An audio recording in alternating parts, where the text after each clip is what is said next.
Her story deals with a subculture of heavy metal music that some feel is sending a dangerous message to your kids. The forces of evil on the dark side of devil right. And I want to talk tonight about the devil and demons and witches and wizards. And we just mix it up with hardcore and aggression and come out with something we think's an original sound. Loud, fast, heavy, you know. Well, what do you got? What do you got? You're listening to Riff Worship, the podcast that attempts to answer the age-old question, what makes a riff? Why do we care about riffs? Talking about some of our favorite albums containing riffs. I'm one of your hosts, Austin Paulson. With me for the first proper Riff Worship of 2026, Justin Swindle, Dylan Adams. What's up? New year, baby. he got teeth implants and they're stuck. That's how happy I am to be in this new year. Gonna be a great time. I've just been stuck on loop of Christmas. It's just been a wonderful, wonderful time. Haven't had to go to work. It's been fantastic. No horses were harmed in the making of this episode. Not yet. Yeah, I was off for a few weeks as a man in the education world, and just try to hype yourself up in the mirror to go back. And now they're all there. They're all there, coughing on you. Give me all them germs, kiddos. Just no shoulder, no nothing. Just It's all right though. We got albums like this to kind of get through it. Dylan, I'm gonna raise the question to you, or maybe to anyone. Mm-hmm. Death Doom. What is Death Doom? Why don't we dive in just the very base level, like kind of what we're talking about today as far as this album is concerned, but like let's dive in just Death Doom as a subgenre. What do you think? What comes to mind when you think of it? Swindle. He asked you, Dylan. Well, he asked a general question. He just said my name first. I mean, are you familiar with like Death Doom in any capacity, Swindle? Like outside of just being like aware of it, are you into any bands from that world? I mean, like I know about like Oryx and shit from you interviewing him last year and being really into that record. Yeah. Yeah. I would say that's a Death Doom record with some additional flares to it. There's definitely a lot of like Death Doom that I like now, just to kind of piggyback off that, like Dream Unending comes to mind. They kind of have like a very unique take on that. Apparition, I'm a big fan of. There's some really good stuff out there, but Dylan, what comes to mind when you think of Death Doom? Incantation. Onward to Golgotha, that record. First thing that comes to mind. But you've also got the Peaceville 3. You've also got, I guess you could throw in Winter from New York into that. A little bit more like I described it in the chat that it's got a little bit more of a swing to it than maybe the record we're talking about today does. But I also think that Death Doom is incorporating elements of like doom metal, right? So stuff like St. Vitus and Cathedral and Black Sabbath, all of that great stuff into the death metal kind of utility belt, per se. Some bands lean a little bit more towards the doom sound, where it's just one riff completely separated out into like 38 minutes. And then you've got bands like we're talking about today that I think are a little bit more death metal forward when it comes to their approach. And that's the stuff I generally prefer. Some of the stuff gets a little too spacey for me, and it gets a little too like, where's the one, but where's the thing that's interesting me? Where's the riff?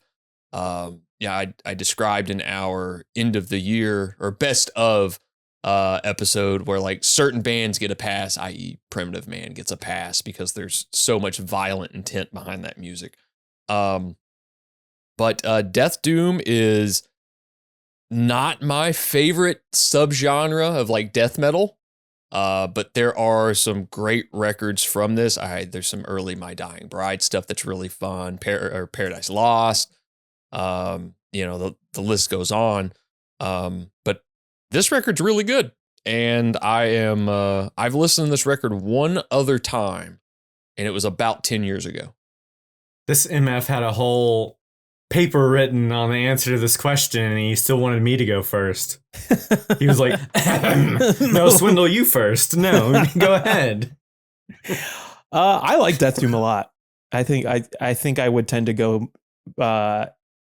into this subgenre versus maybe many other like I like technical stuff, but I am also like a big fan of like atmospheric sounding spacier things. Maybe that's just like growing up on Pink Floyd or some of those sort of like psychedelic bands. I don't know, but I tend to lean in this area.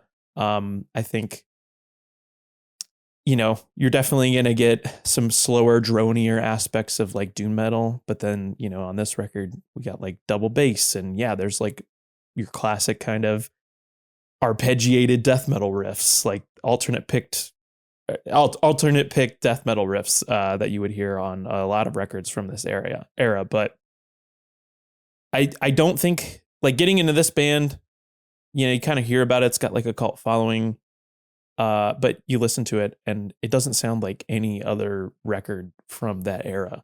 And that's on purpose, it seems like, and we'll get into that. But we're going to be talking about diSEMBOWELMENT, and specifically their debut and only record, Transcendence into the Peripheral, from 1993. And I think I look at 1993, and we've talked about a lot of like 1993 records. This is, arguably death metal as a genre, its peak. I mean, we've talked about a lot of records that came out in 93 on major labels. And then you have something like this that just is completely different.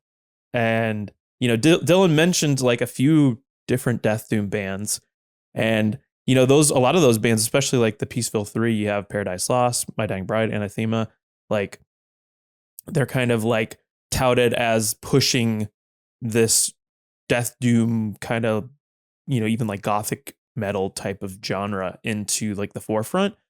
But you look at a band like diSEMBOWELMENT, that's like they're releasing and writing stuff around the same time. And I don't think it really sounds that close to each other, really. I think they're their own kind of unique thing. No, there's definitely, in comparison to those three other acts that you just mentioned, those bands have so many more influences from the area that they're in, which is there's a lot of classical influence to them. There's a lot of goth rock incorporated into that. And I don't hear as much of that in this at all. If anything, I hear vastly different influences from the Middle East coming into play on this a lot.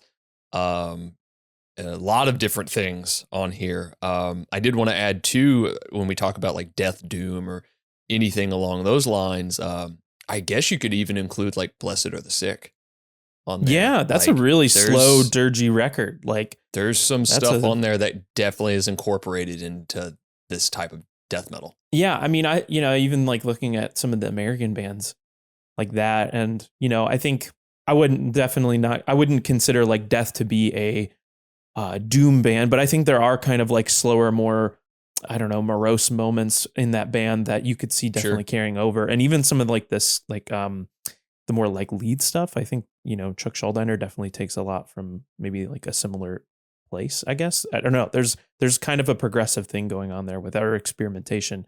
Winter, another big band that like right around the same time, they don't really sound anything like to me. I think Winter kind of sounds like more of a slower, like Tom G. Warrior, Celtic Frost, Hellhammer type of thing. So I wonder, like, with all these bands coming out at the same time, like, where does like the influence come from? If nothing else is like sounding like that, how do you do it? And I guess I read like a handful of interviews. There's really not a lot on this band at all. Surprising. Yeah, one record, one and done. Never played a live show. So I did my best. I'm not an expert on the Australian scene. I probably should have hit up some of our Australian friends that we've interviewed on the show. I didn't do that. But, if you know people out there, like, fill in the gaps. I even tried to let's see if I could find emails of some of the people involved with this record. Couldn't find it. So we're just going to try our best with what we got. That's what we're known for. That's trying our best. Yeah. it seems like a lot of these guys grew up on a lot of the foundational shit that we've all gone through at some point or another. Creator, Bathory, Merciful Fate, Metallica, Sabbath, Candlemass, Trouble, Death, Autopsy, Venom, Celtic Frost, Cathedral. A lot of these bands were kind of coming up as like foundational pieces as far as these guys getting into music. As Dylan mentioned, there's a lot of shit that these guys were into outside of that. Just a bunch of like Australian bands and things that I noticed when researching Renato, who is the kind of, I would call him the brainchild of this project. He wrote most of the material. He plays guitar and does vocals in this band. Mentioned bands like The Church, The Moths, Borderland, Crystal Set, Eden, Dead Can Dance is another big one. The Saints, another one that was even like credited on the record, I believe, David Hikes and the Harmonic Choir. So a lot of stuff that is just like completely outside of the realm of like extreme music. But they're going to stores like Central Station Records, Collector's Corner, Missing Link. There was apparently like 2 pretty prominent radio stations within like Melbourne where this band is from, or like maybe in the greater, I don't know, Australia area. 3RRR and 3PBS. They seem to have played a lot of like metal and maybe just like kind of outlier music, independent music that you weren't necessarily hearing on the radio all the time. These guys are also described as like big tape traders in just underground music. Renato even described having like cassettes ready for some of those radio programs and recording them and then just like passing them out, mixtapes and stuff like that as well. Again, not like an expert on the Australian scene, but some of the bands that also get kind of thrown around here. Some of them, I believe, have been mentioned on previous episodes of our show. We have bands like Archeron or later Abremelin. We have Christbait, Damnatory, Sadistic Execution, Persecution, Necrotomy. It seems like they would describe like the, let's say, mid to late 80s as a pretty diverse scene. You might have like a bunch of different bands on a particular bill. So there were just like all these kind of different like thrash and death metal bands coming up, and everybody knew each other and were tating trapes, and they're in each other's bands and they're playing on each other's records. Tating trapes. What band do y'all think was like there was a wallaby frontman and like a giant spider playing drums and a kangaroo on bass? I was Damaged. That was, yeah. Oh, that's a spider behind the kid. All right. Shout out Skits. So yeah, they were just said they were from the old school. So I was just very curious to hear like how those influences came about, where they clearly were into death metal, but just like wanted to play like just dirgy music, and it just kind of naturally came out that way, I would imagine, because this band formed in 1989. You have Renato Galina and Paul Mazziota. I apologize if I mispronounced those. Those 2 guys were basically in a 2-piece grindcore band called Bacteria. And so that band split up and they formed diSEMBOWELMENT, which saw the release of their first demo, Morning September, in September of 1990. They recorded as a 3-piece alongside a session bassist, Dean Rupprich of the band Necrotomy, which I mentioned before.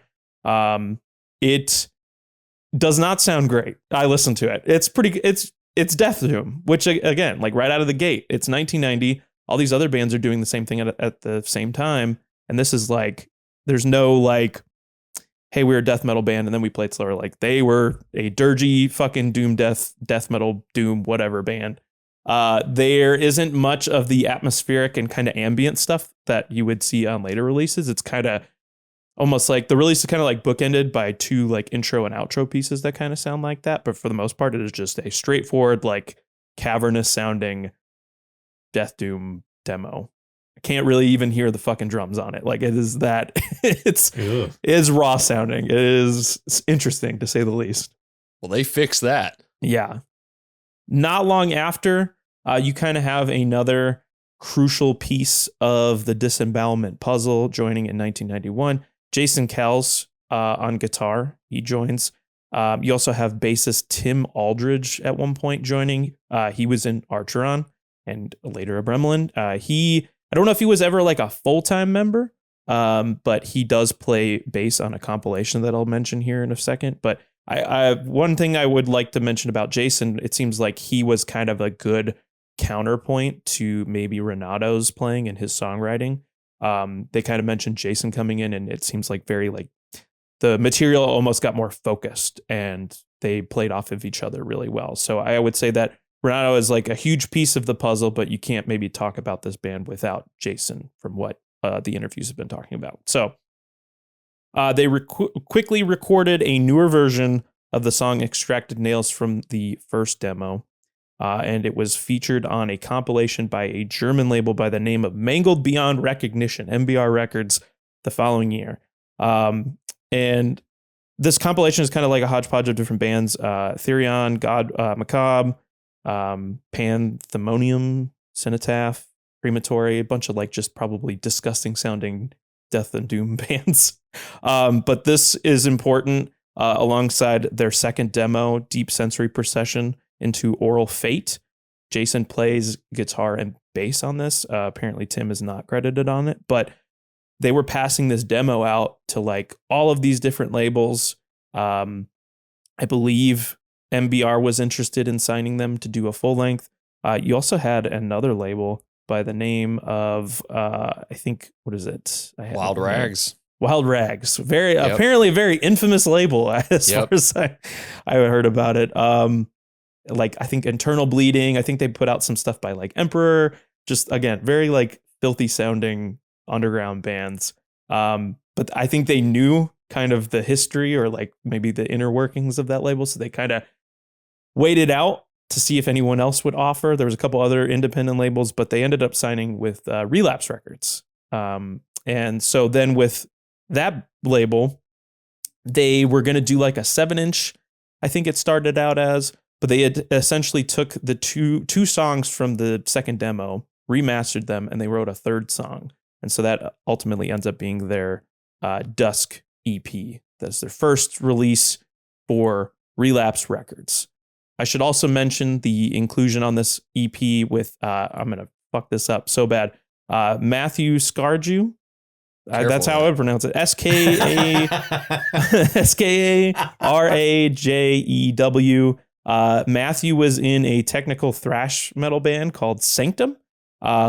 He had already connected with Renato and Paul at local shows. He even picked up their second demo from them directly, which he was a big fan of. He also really hit it off, especially with Renato, because they were both big fans of like dark ambient music, which, surprise, surprise, you'll hear a lot about on this record. He had heard that Tim had left the band to focus on like Gremlin stuff. So he, as a guitar player, was like, okay, I'm going to like offer my capabilities and just like, I'm going to like play bass and hopefully one day I'll just be able to switch over to guitar. And so that's essentially how that occurred. Obviously with the two demo songs already being written, I think they kind of knew the sound of where the Dusk EP was going. I think when he joined, they were jamming on the third song, which is titled Cerulean Transience of All My Imagined Shores, which does appear on the full-length release. There's a few songs, especially from this second demo, that will appear on the full-length that are just as fun to pronounce and read. I feel like we're reading Final Fantasy jargon. Oh, it sounds like it too. The record just sounds like that shit. So it seemed like the Dusk EP was, you have the backing of Relapse. You're a small Australian band. You're getting pushed by like, somewhat of a bigger label at this point.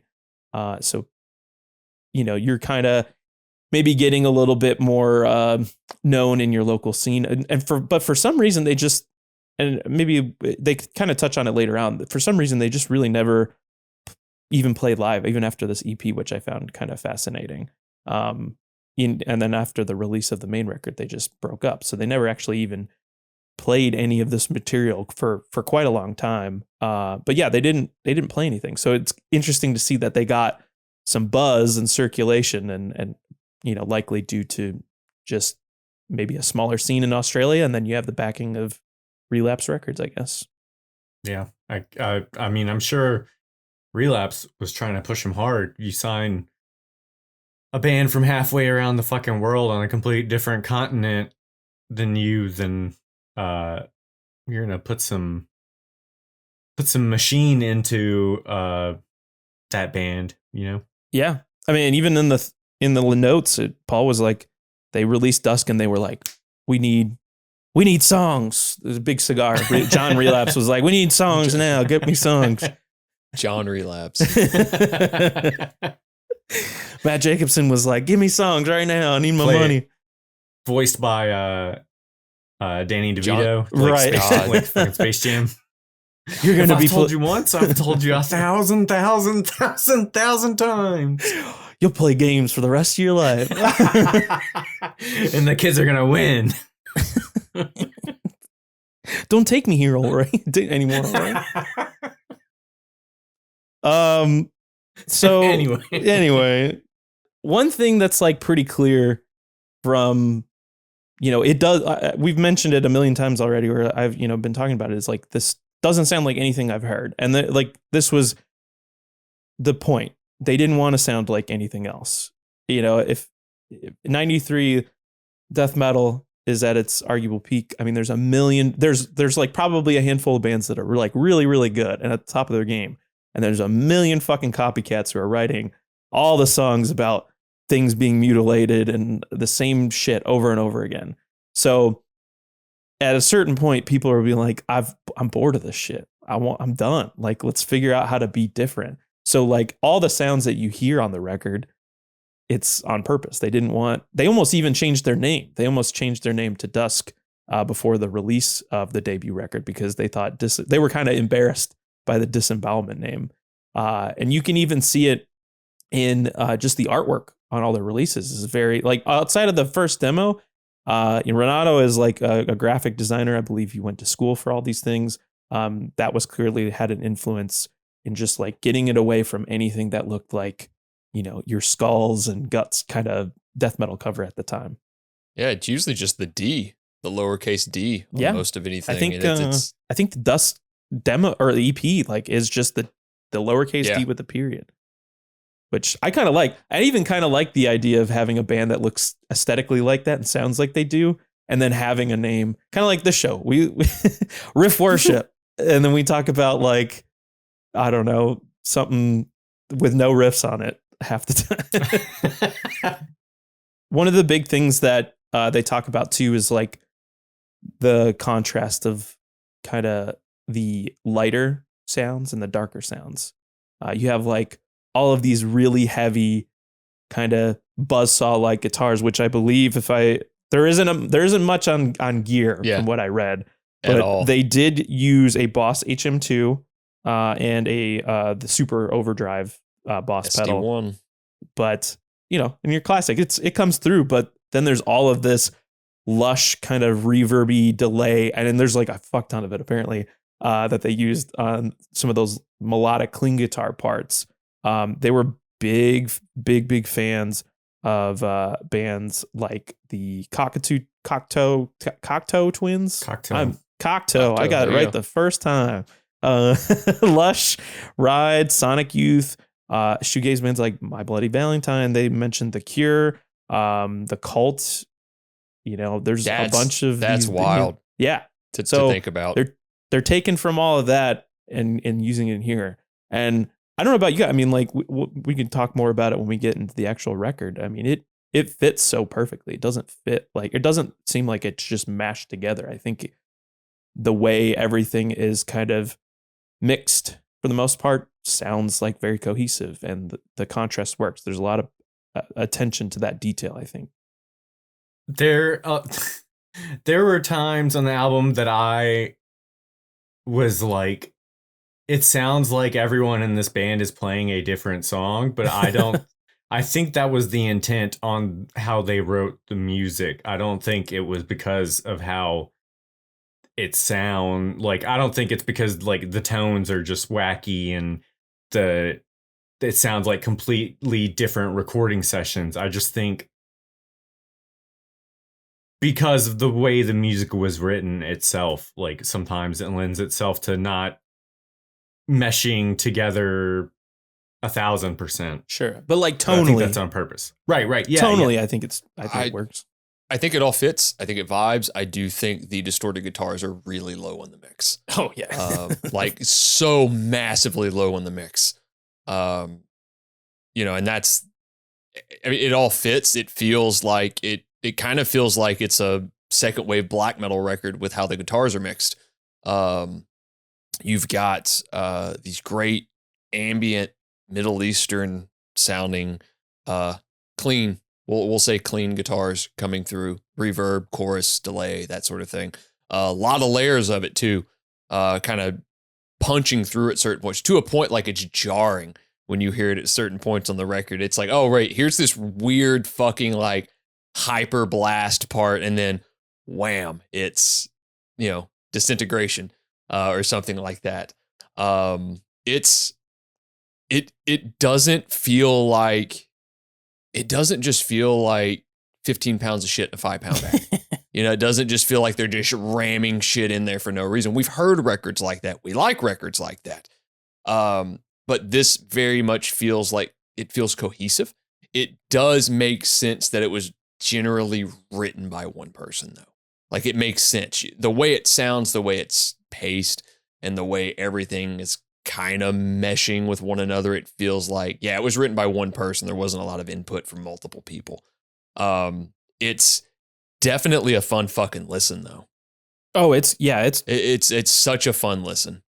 I really enjoy it. And again, I think maybe the way it just sounds the way it does is really like, I mean, obviously, like you mentioned, yeah, Renano heavily involved in the song structuring, but also just the recording of it is like very specific and lends itself to, like, I think the tone and the production that you're hearing on this.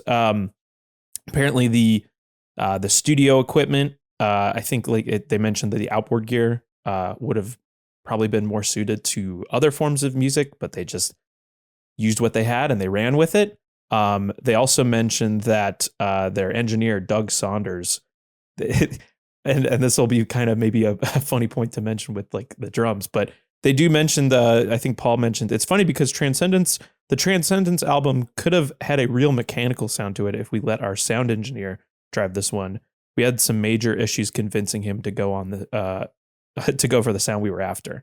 And it seemed like at first he was having a real, like, no one, even at this time, you think of like shit in the US, like there might be like one or two people who really know how to capture the sound this new sound that people are going after. And this guy had really only, I think he had recorded some music by Persecution, who I mentioned earlier, who were a big influence on these guys.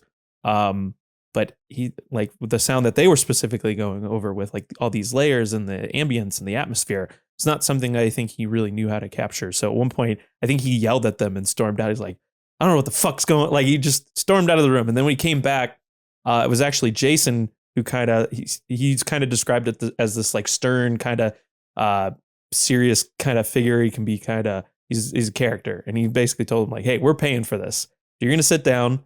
It's going to be fine. We're going to tell you exactly what to do and just do it. And so that's essentially what happened, was that Doug was quiet through maybe the rest of the recording sessions. I think it was Toy Box in Melbourne.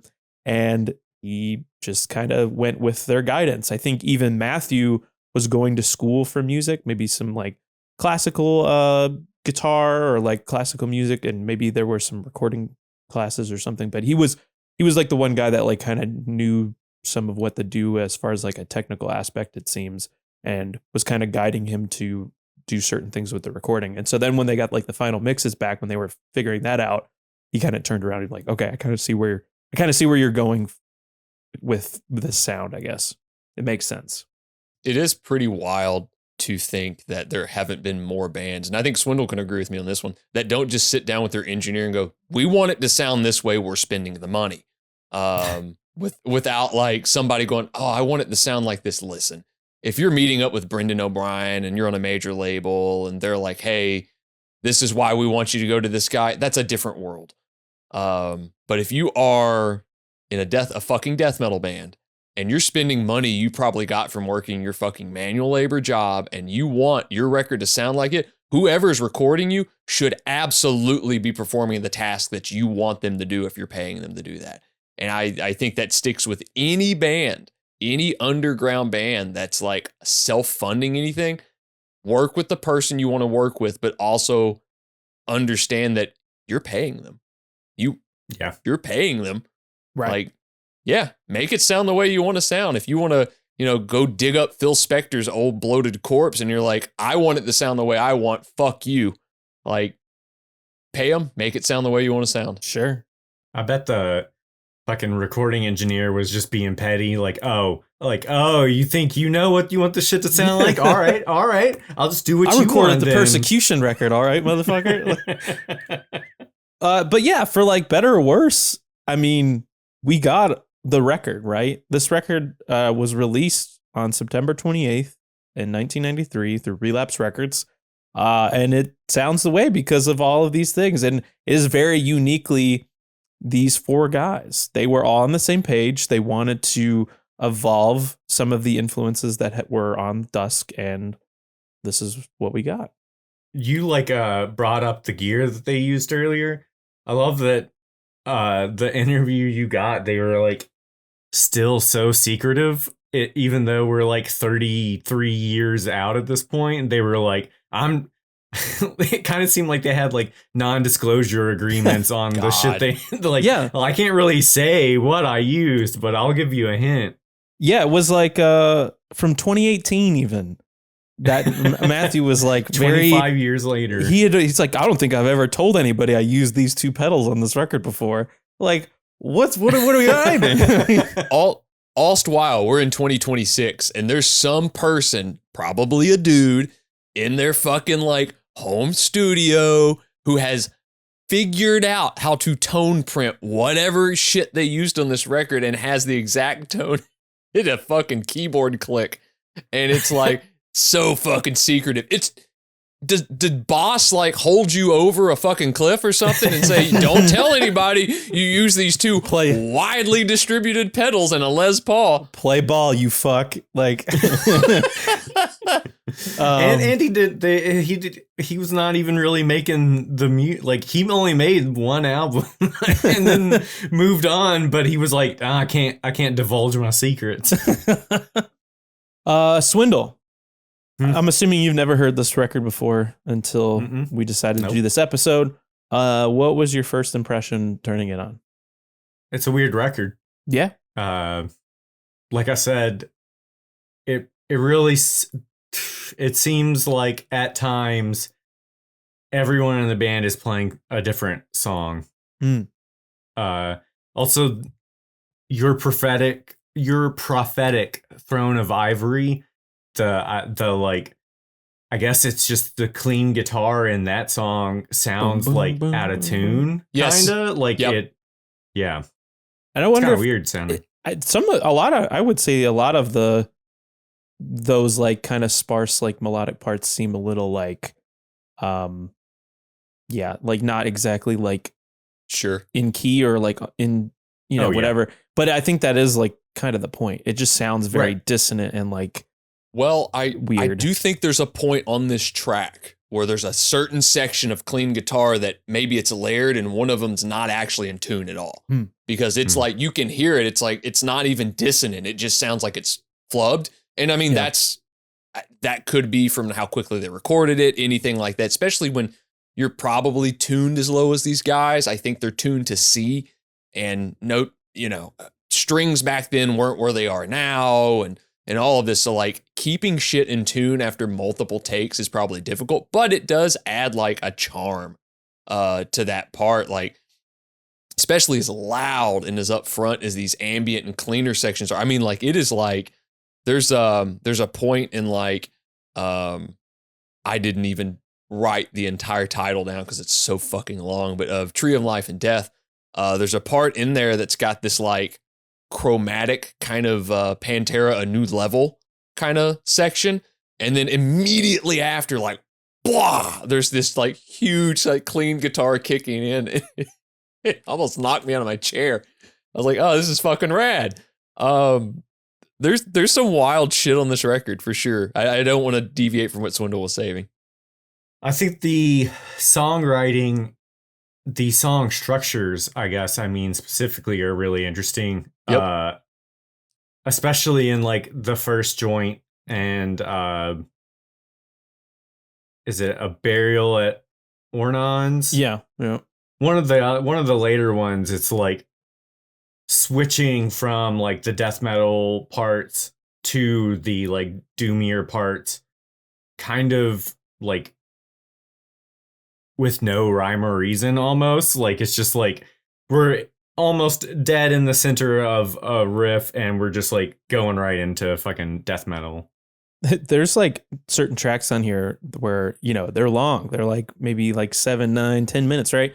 And even in the first like 3 minutes, we've already like shifted through quite a bit of stuff, which seems like pretty atypical for like a doom band, right? You might ride as on one thing, and they do definitely will drone on certain aspects of a song for like a good few minutes. But there are like certain songs on this record that might shift into like, like a grinding like death metal part for maybe like a few measures, and then we'll just fuck right off back into like the kind of repetition and like the doom part. It's there really isn't, maybe to me as a listener, it doesn't really seem like there is like any sort of a reasoning behind that, but they will like return to certain sections. A lot of like, I say like maybe like the A side of this record, most of the songs I feel like start out with a particular riff, and you'll go on this journey in between, and then you'll return to like maybe the opening sequence. I'm like, oh yeah, I remember that.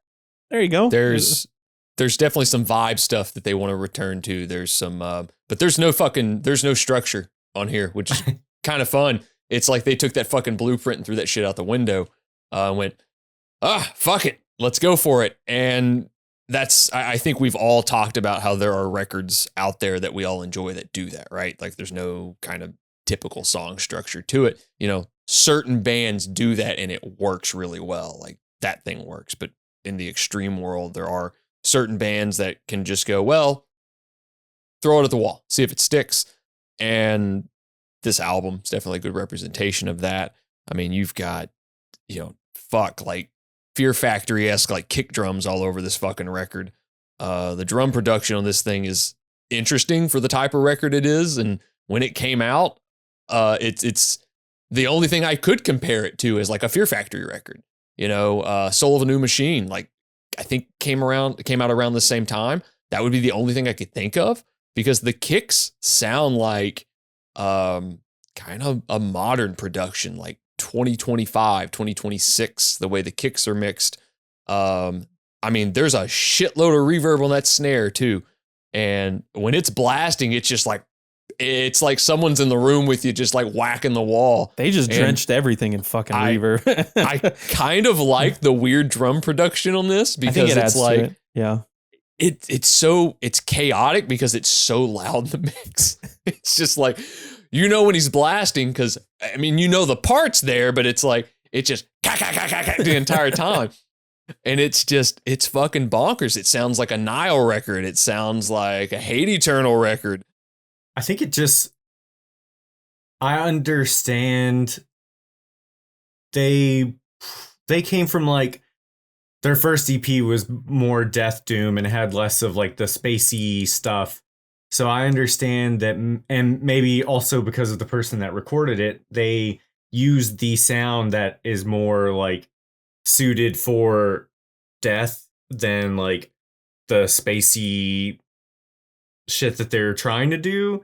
I just think it's so weird when a band that there is like so much space and so much like it all seems so organic use like I don't know if it was like an electric kit or just triggered or what, but the drums just sound so flat and so precise, clicky. And like, yeah. And I just think it sounds out of place in regards to the spacier parts. I do think it sounds like it fits right in with like the more DM or more like black metal parts of this record. And I understand like they probably didn't want to have two different kits to fucking record. Like, all right, we got to stop where you're at. I got to move to the other kit so I can record the spacey part with this. It just, I don't know. I didn't like that. Yeah. I think there is something to that. Like I would assume maybe just through maybe this guy's limited relationship. I mean, as far as I know, he did record extreme metal records before this, but maybe because of that, he was just like, well, that's like how we're supposed to do it, right? And even these guys coming from like that scene, that's just what we know, right? Yeah, it is. I do think in a weird way, it does add to the character of the record. I don't. Yeah, it's it would have been interesting to hear it. Maybe like I don't really think if it is clicks or whatever, or not a click, triggered. It would have been interesting to hear. Like I don't think you need it for like these tempos, and even when it does blast, like I don't know if it really ever gets to that point. But I think altogether as a piece, it's just so uniquely like the experience level that these guys were at, the things that they were into, and I think. Yeah, I don't know. It's just kind of like this weird thing that exists out there. Like, wow, like, why did the drums sound like? What are the drums? They almost sound like a Godflesh record in a way. Like when it does the blasting, it sounds weird as shit. So that's a good point to make. You know, it does resemble that of a drum machine, right? Yeah. It's very obvious that it is a real person playing this, and there's mistakes all in there too. Like 100%. There's quite a few on the record, which I do enjoy. And it does sound mechanical. Yeah. It sounds very like on the grid, even though it's fucking not. Like there's no grid here. And it is such a stylistic choice or tonality style, a tonal stylistic choice that was made for it, be it band members making it, be it engineer making it, whomever, that it is a throwback to the goth and industrial and all of these other bands and acts that they're listening to. But it's louder than the distorted guitars. Which do sound cool when they come through. I will say I like the juxtaposition between the buzzsaw lows and the melodic like cleans, I guess. Yeah. And those sound great. It's a really death metal centric guitar sound. Yeah. Like it's not crisp, it's not polished, that sort of thing, like a thrash record. It is very much a death metal guitar tone, and this will probably ruffle a lot of feathers, but Scott Burns, fantastic producer, helped man the desk of thousands of records that are out there that are classics. The guitars and the drums sound better than most of Scott Burns productions. Wow, like interesting. Because I hate to say that, but like a lot of his guitars just sounded like mud on those early records. You couldn't hear notes, you couldn't hear anything like that. Not to say like if this was louder, you could hear it. But like the drums would sometimes be a wash. It was learning how to produce and make that type of music that was that extreme at the forefront. Right. And creating this thing that is death metal production, which is kind of a standard now. But you look back at something like this and it's, hey, how did it work? What's it going to sound like? We don't fucking know. We just know this is what we're recording. This is the guy who's going to record as we're putting it to tape.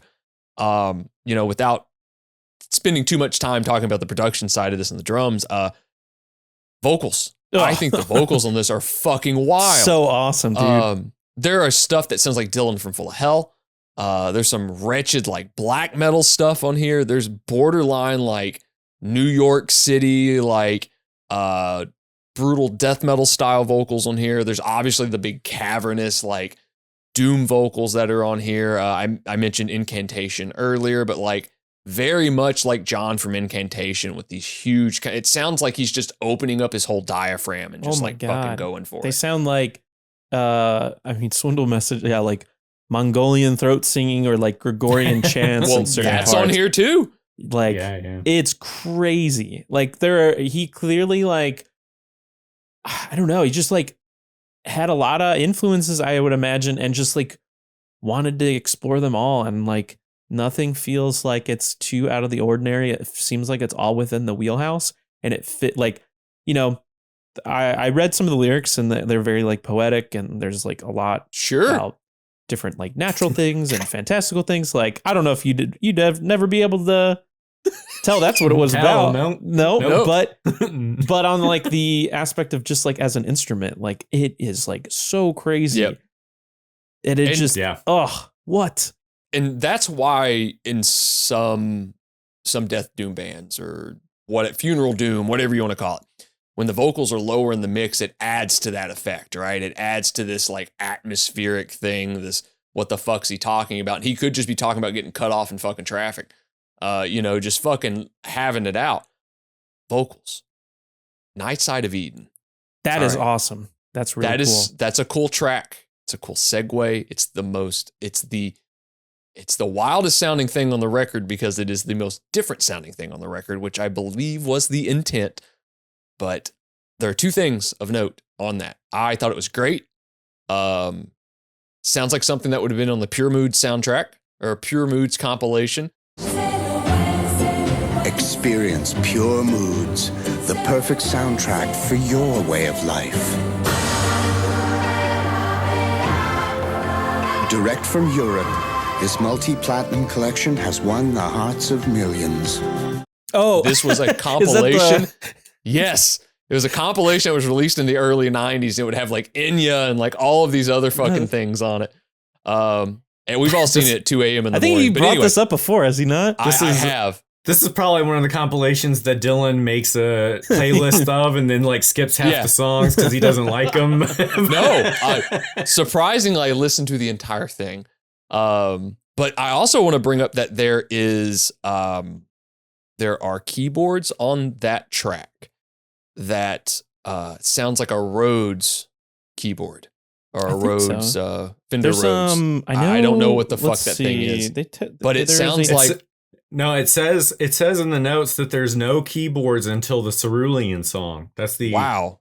And they made a point that's in the liner notes of the record. They made a point to put that on there. That's wild. So whatever that is, guitar more than likely. It sounds like Raymond Zarek playing keys. Mm.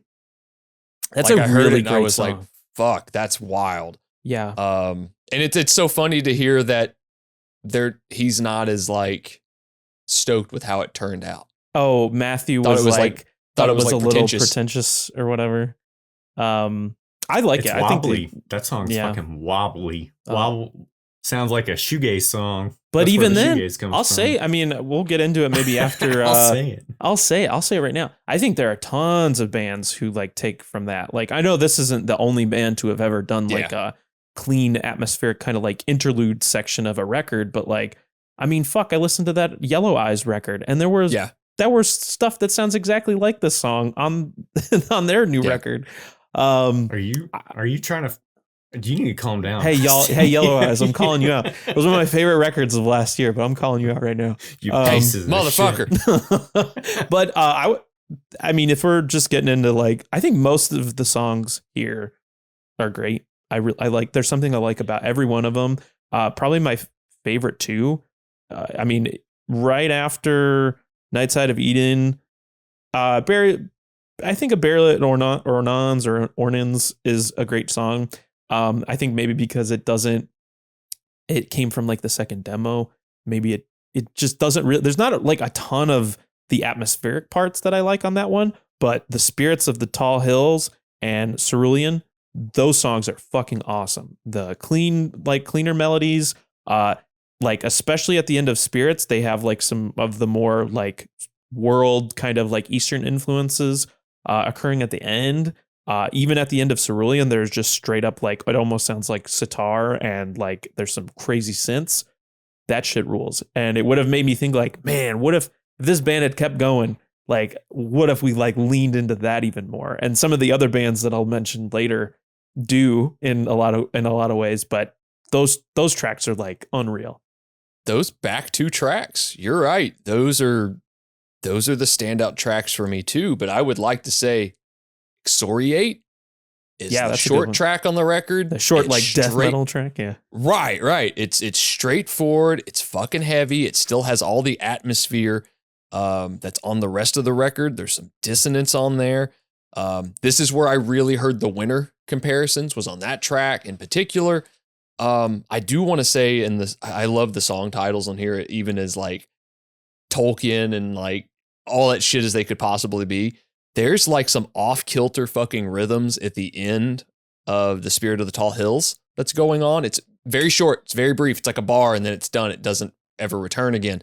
There's some wild shit going on in that track.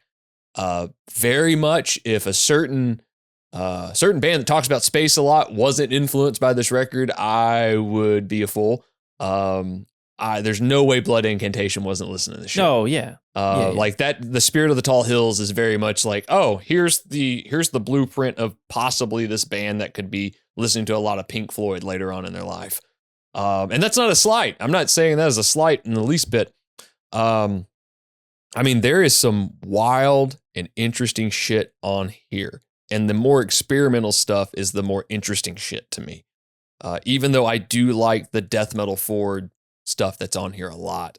You know, oh God, I'm going to butcher the track. The Burial at Ordnance. There's some Florida death metal riffage at the end of that. That's very much like Deicide, Death, Morbid Angel, you fucking name it. But there's also like some weird blasting and even like some old school, like 1 foot blast shit that's going on, like some skank beats and stuff that are in there that are really fucking cool. That, the end of Burial at Ornans is one of the parts of the album that I would like. The guitars are playing like the crushing doom metal riff, but the drums are like blasting, and it's like you're playing 2 different songs right now.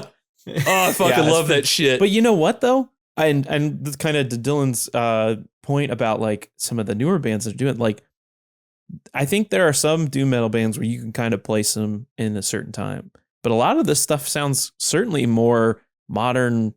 Yeah. Like a lot of bands do this shit now. Yeah. I mean, there's so like, I definitely hear some Blood Incantation stuff. I hear, A Dream Unending taking some influence from here, probably. I mean, one of my favorite records from last year, Vacuous, I think takes a little bit from this in certain capacities. Probably being from Australia, Portal, I can definitely hear some elements from this and experimentation coming from that band. So, it's kind of weird. We're never going to talk about them. We're never going to talk about them. No. I got that shirt sitting around here somewhere. Very interesting stuff going on here. I also want to bring up something about Burial at Ornans. In my notes, I just put, this just sounds like the best part of God of Emptiness just stretched out. Like, it sounds like the bridge just stretched out the entire time. And it's a wild, wild fucking record. The Spirit of the Tall Trees has another, like at the beginning, I think of that, has another moment where it's like one of the guitars is playing the slow doom riff. The drummer is blasting, and the other guitar is playing like the clean fucking, the super clean weird melody part. And I was like, this is not even 2 different songs. This is 3 different songs. Everyone with an instrument is playing a different song. Can I bring something else up about that track? Like, it's doom, right? They go to quarter time in that song. Like, they don't just go to halftime, which is already fucking slow. They're like, huh. I think what makes it even wilder is that they just like broke up after it was released. And it's like, you got to wonder, like, why? This is so unique and crazy. You guys were clearly onto something, like what happened? And, it seems like there's a lot of different reasons for this. I think it maybe came around. These are like pretty young guys. It's coming around a time of like people finding their careers and wanting to get more serious. It doesn't really seem like they ever thought this thing was going to be like this. Like the Death Doom band was going to be a big thing. They didn't really have any sort of like grandiose visions for it, from what I gather in the research. But Renato also mentions that he was he didn't think that the recording would maybe like live up to a live performance. He kind of mentions even himself kind of like, just being honest, like he had trouble doing vocals and playing guitar at the same time. So it just, when they got signed to Relapse, he kind of mentions like, I realized that we would have to start playing live and possibly tour in order to promote the album and band. However, I had problems singing and playing guitar at the same time, and that's one of the reasons why we never did play live. Obviously, he had never seen B.B. King play. You can still do it, man. You can do it for years. You do it for years. I did. I saw B.B. King live once. I did too. I saw him in a Bonnaroo. Hell yeah. He was old. He was sitting in a chair. Couldn't stand up. Same thing. Get B.B. King and disembowelment. What's he up to now? Well,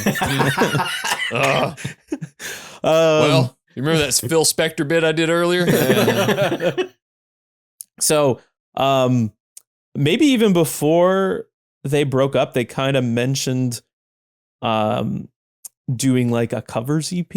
I think they did record some.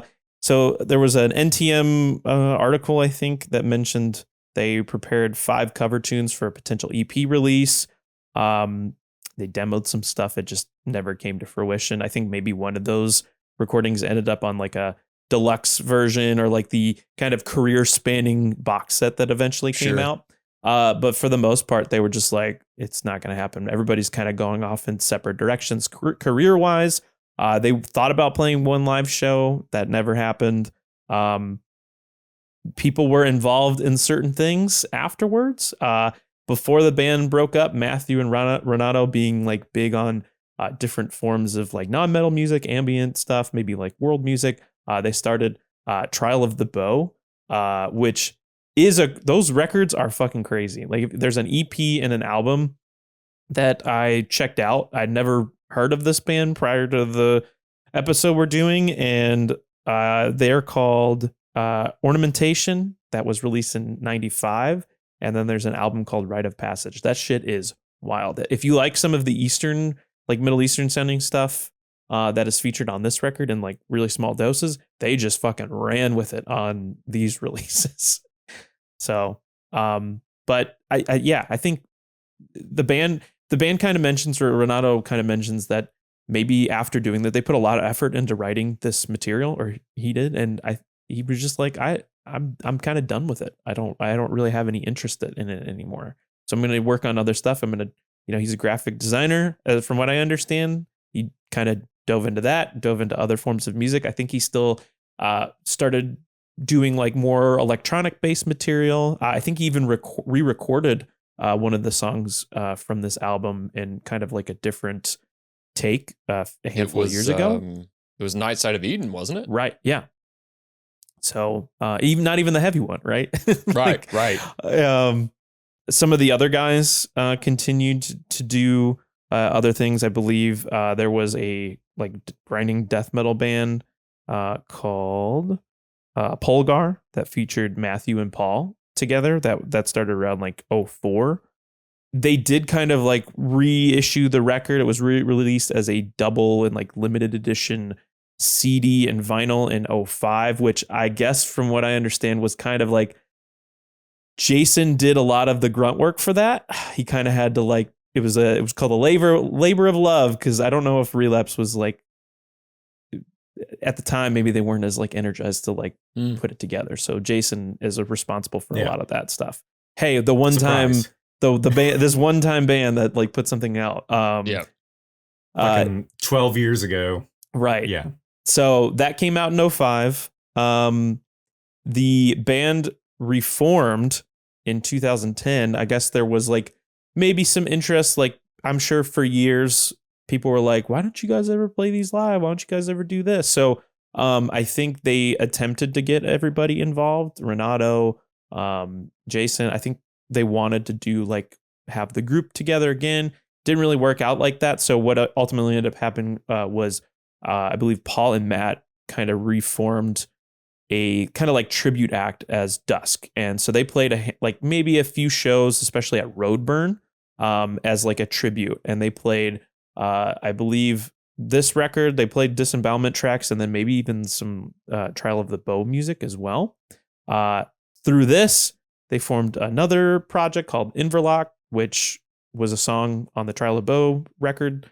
And so through that, they've released an EP and an album. And so you have this whole other band that kind of spawned out of Disembowelment. That is, from what I understand, active. That last record, though, I think came out like 10 years ago. So Yeah. I don't know if they're still doing stuff, but there's at least that for you to enjoy. And that's pretty much it.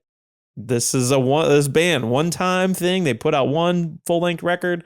They broke up, and you have like all of this influence that is clearly, like, if you listen to anything now, there's so many Death Doom projects that kind of take from this record and this style, I think.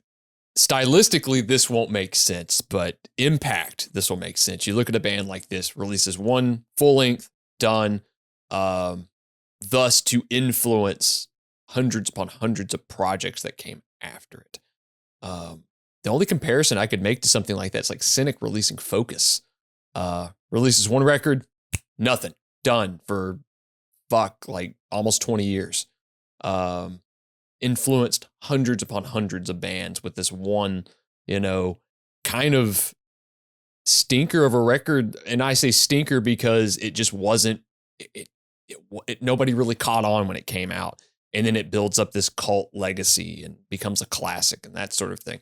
So you look at that and you look at the impact of, you look at the bands that are huge now that are, Rolling Stone is name dropping one of this band's newest release and their best of releases. Like you look at Blood Incantation's most recent record, and you can see the influence all over it. Yeah, there's a ton of other stuff on there, but if you look down at the blueprint of what that band is, it's kind of Death Doom, right?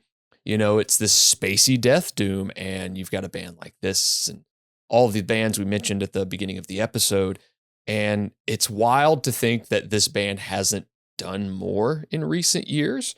Even in the last 10, like hasn't done a Roadburn again, hasn't done Maryland Death Fest, or you're talking about like Inverlock like that. Or whatever.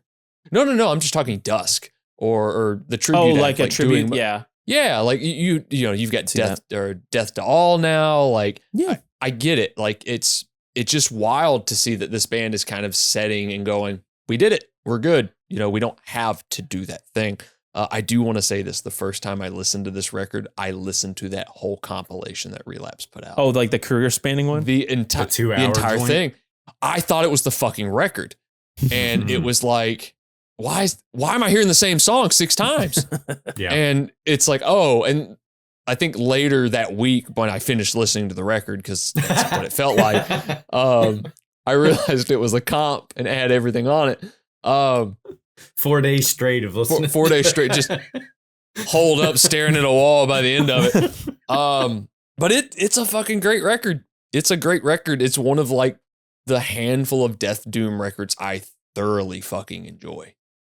Shout out to these guys for getting in and getting out, for writing a strange, weird, inspired record, and then when they weren't inspired anymore, they didn't just like, well, we're already doing this, so might as well keep shitting out this weird music. Like, right. They were like, well, we've done this, and now we're kind of bored, so like, let's move on.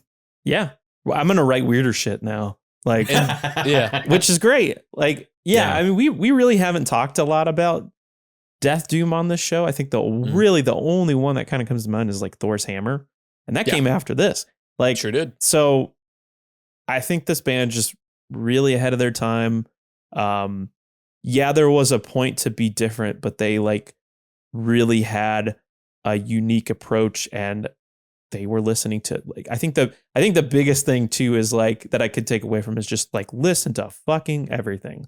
Like it'll change your songwriting. It'll like really it'll only benefit you to just explore other styles of music, and clearly that is what makes this record so special and such an interesting listen to me.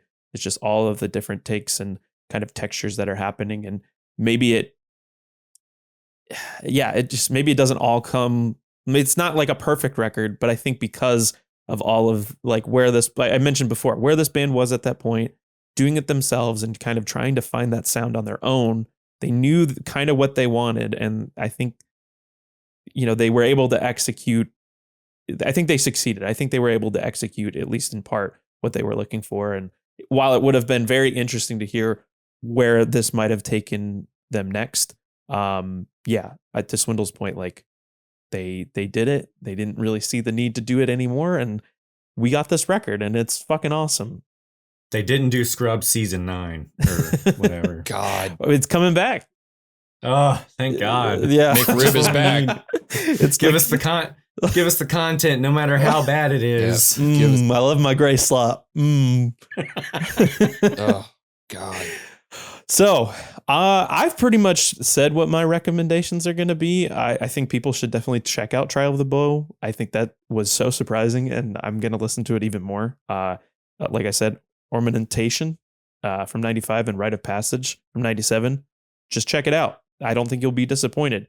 Check out Inverloch as well. They have 2 releases, Dusk Subside EP from 2012 and then Distance Collapse from 2016. Just I don't think it's the same band, but it has some of the same people, and they were still out there doing music. So check out those rad records. Dylan, Swindle, what have you guys been checking out as of late? My rec is We Were Never the Same, the new single by Converge, which is going to be off of the album Love Is Not Enough, which will come out on February 13th.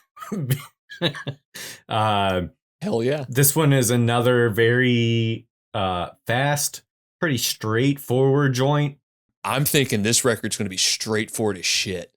Yeah, so far there hasn't been any of the kind of slower, moodier Converge on the 2 singles that have been released. So I'm wondering if or how that's going to rear its head for this record. But you said the record's going to be less than 30 minutes or something, right? Right at it, 31, something like that. Yeah. Maybe, maybe there's some kind of more experimental stuff, which the band is known for on it. But it just, something about this, the way they're marketing the album, and the way they are talking about it in interviews, it seems like it's just going to be a gnarly, just straightforward, just head basher. And maybe that's it. They already did they did Blood Orange or whatever. I mean, after a while, I know. Ska punk. They they got they got spacey. They took out some got together and wrote some pretty big experimental records and stuff like that. Maybe it's just hey, we're back with our own shit, and it's gonna be lean, it's gonna be mean, and here's what it is. Whatever. Yeah. Speaking of lean and mean, I got 3, but the first one is something new.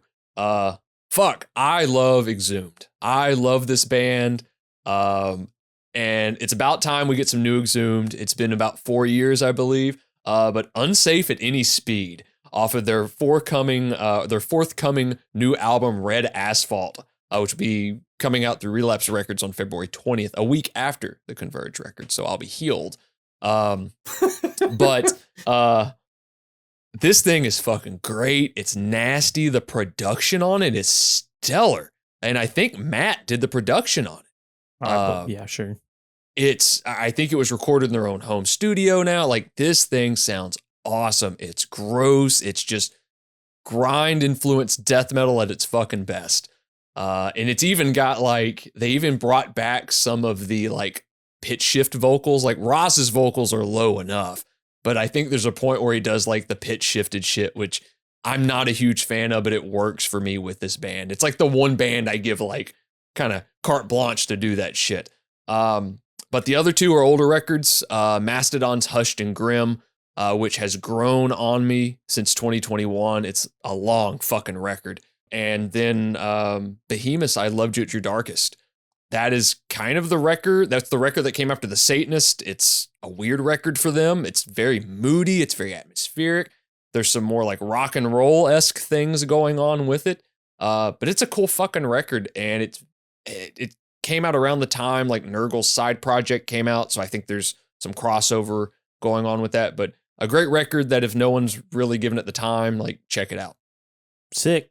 Well, this is what our episode on disembowelment. I hope I didn't piss off any of our Australian friends by doing this. We'll be doing some more Australian records this year. I already know. I got 2 on the docket. But you can follow us at Riff Worship Pod, Instagram, Twitter. You can email us at riffworshippod@gmail.com. You can listen to our playlist, Riffs on Repeat, Hits from the Crypt, wherever you like to stream music.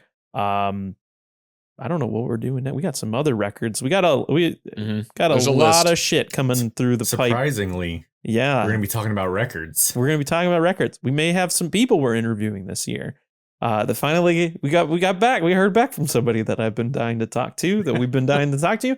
I'm probably jinxing it right here, but before I keep droning on, you've been listening to Riff Worship. I'm Austin Paulson for Justin Swindle and Dylan. We'll be back next week with something else. See ya.